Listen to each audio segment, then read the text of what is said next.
Welcome back to another construction update here at Stonebridge Country Club. It is Friday, August 11th, and this is update number 15.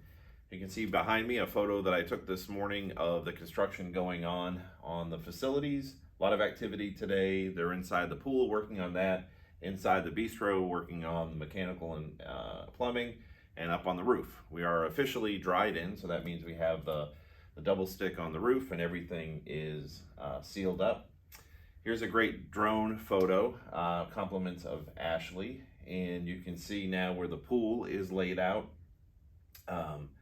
And the next photo is a little bit higher up, and somebody had asked me about the fencing around the pool, because the pool does have to be fenced, but the pool is going to be integrated into the bistro. So the fencing is actually going to be building to building, all the way down this side here to the pond. And then there'll be a fence over on this side to the pond. So the whole area will be fenced in as one. There'll be a gate here. There'll be a gate leading out to the access through the parking lot.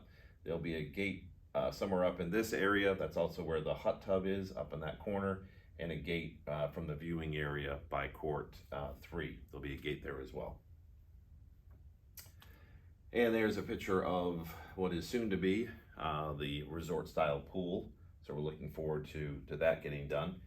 On the golf course, we have a drone footage from holes 10 through 18. Again, compliments of Ashley, so we'll run through that on the screen.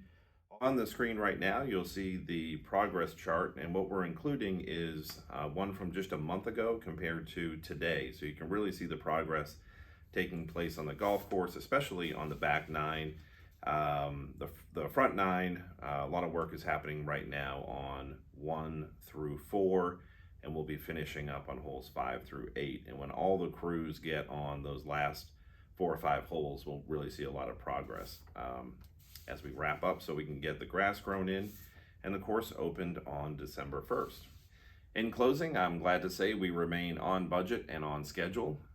We're going to have some drone footage now of holes 10 through 18. Again, compliments of Ashley, and you'll see all the great work being done. We'll see you in a couple of weeks.